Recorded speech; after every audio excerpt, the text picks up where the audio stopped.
The advent of toric IOL has revolutionized our surgical management of astigmatism. Its use for the correction of irregular astigmatism remains controversial, although it has been used with relative success in selected cases.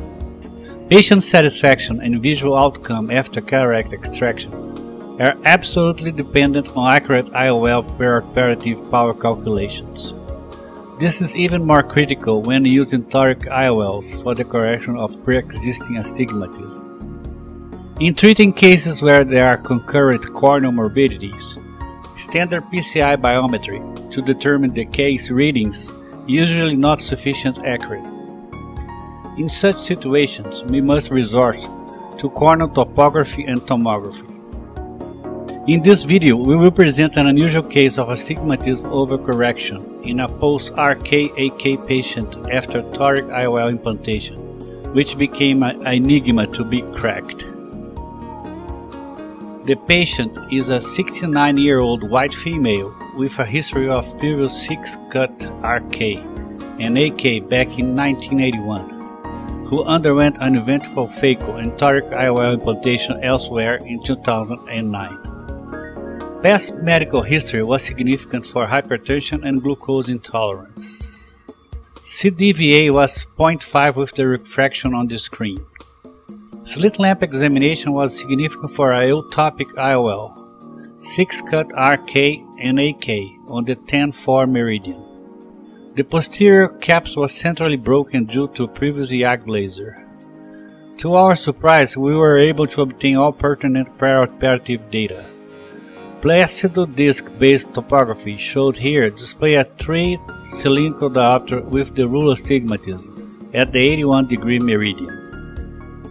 Comparing both eyes, we can notice the peculiar central flattening on the right and a completely different pattern on the left, which displays a nasal flattening only.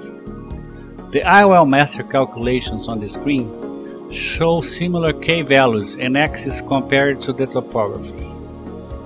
A SN6AT5 IOL was implanted on the 81-degree meridian as per the calculation sheet. To better evaluate the cornea, a PET examination was performed, which displays an irregular astigmatism pattern, especially where the AK scar is present. The steep axis is at 127 degrees, with a total astigmatism of 2 diopters at the 2.5 mm zone, indicated for this type of post-RK corneas. Dr. Barrett's calculations using the numbers from 2009 and current data from the PENACAM are shown. As noticed on the screen, there is a significant discrepancy between them. A 16-diopter T4 should have been implanted at the 136-degree meridian for the target refraction of -1. The astigmatism fix calculation shown here indicates a 104 degrees clockwise rotation to minimize the astigmatism using the current refraction and the T5 implanted on the 81-degree meridian.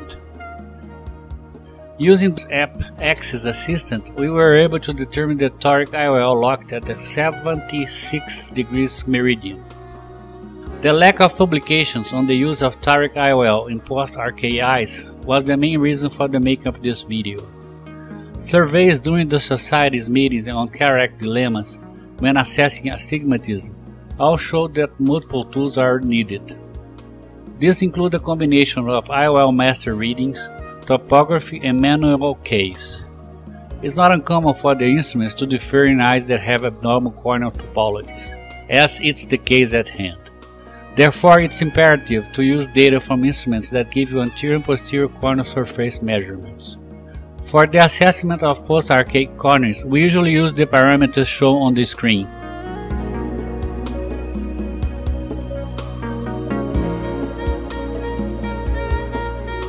In our particular case, possible solutions for fixing the overcorrection include rotation of the IOL, precluded by the broken capsule, IOL exchange, refused by the patient, laser vision correction, increased risk of corneal haze in a post-RK cornea, Patient has good uncorrected near visual acuity with the induced against the rule astigmatism and did not mind to use spectacles for distance. When the patient had cataract surgery back in 2009, little was known about the influence of posterior corneal astigmatism, as Dr. Doug Koch and team outstanding work have demonstrated. Now it's common knowledge that selecting toric IOLs based solely on anterior corneal measurement can lead to overcorrection in eyes that have with the rule and undercorrection in eyes that have against the rule astigmatism. We still have a long way to go because there isn't yet a device that accurately measures posterior corneal astigmatism for each individual.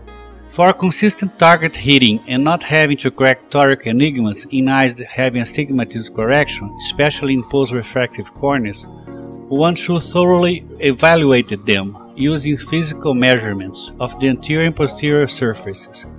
Determine total corneal astigmatism with ray tracing software as demonstrated by Dr. Prosner from Germany. Using calculators that already take into account posterior corneal astigmatism has helped tremendously.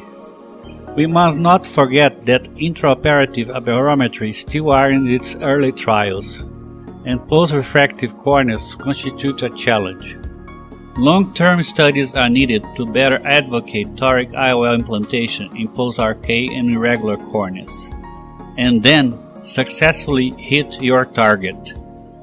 Thank you very much for your kind attention.